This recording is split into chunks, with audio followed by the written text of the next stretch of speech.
देवाधिदेव महादेव को जगतपति भी कहा जाता है क्योंकि उनका विवाह इस संसार की शक्ति माँ पार्वती से हुआ था। मान्यता है कि शिव और शक्ति के संयोजन से ही अब प्रकृति चलती है। वे दोनों एक दूसरे के अर्धांग हैं और एक दूसरे के बिना अपूर्ण भी हैं।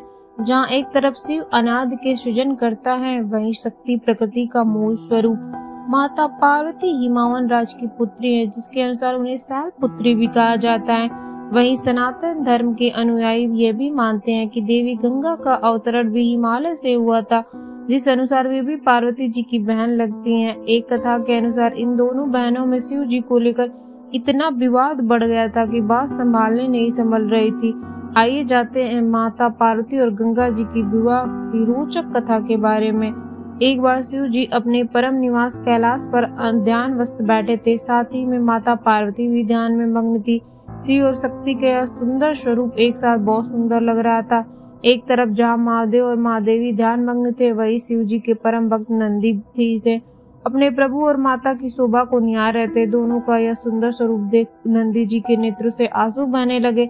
अपने भक्त की आंखों से आंसू बहते अश्रुओं का बांध जैसे ही महादेव को उन्होंने अपने नेत्र खोले। महादेव ने जैसे ही भक्त चिंता में नेत्र खोले, उन्होंने देखा सामने ही हाथ जोड़े गंगा खड़ी थी। गंगा को देख महादेव हैरान होते हुए बोले, देवी गंगे, आप महादेव के वचन सुन। माँ गंगा बोली, हे आदि पुरुष, आपके रूप को देखकर मैं आप पर मोहित हो गई हूँ। कृपा मुझे पत्नी रूप में स्वीकार करे।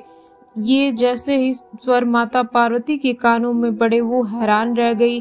गंगा की ये बात सुनकर उनके नेत्र लाल हो गए और क्रोधवश वे बोल पड़ी, देवी गंगा, सीमा न लागिए, मत भूलिए महादेव मेरे पति है। यह सुनकर ठिठोली करते हुए गंगा बोली, अरे बहन, क्या फर्क पड़ता है? वैसे ही भले ही तुम महादेव की पत्नी हो, फिर भी देवाधिदेव महादेव शीश पर तो मुझे ही धारण करते हैं।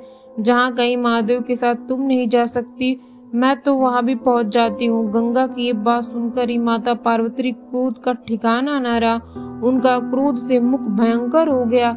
वे गंगा को श्राप देते हुए बोली, गंगे, तुमने मेरी बहन होने की सीमा लांघी है। मैं तुम्हें श्राप देती हूँ, तुम में मृत देह बहेंगे। जनगण में पाप धोते धोते तुम मैली हो जाओगी और तुम्हारा ये हम तोड़ते हुए तुम्हारा रंग भी काला पड़ गया।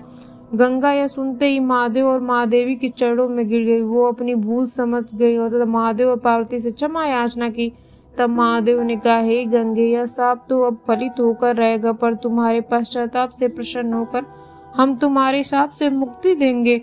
हे गंगा, तुम जनमानस के पापों से दूषित रहोगी, पर संतजन के स्नान से तुम्हारा शुद्धि तुम्हें वापस प्राप्त होगी। इस क्रम के बाद से ही गंगा में स्नान करने से पाप धुलने लगे। प्लीज चैनल को लाइक एंड सब्सक्राइब जरूर करें।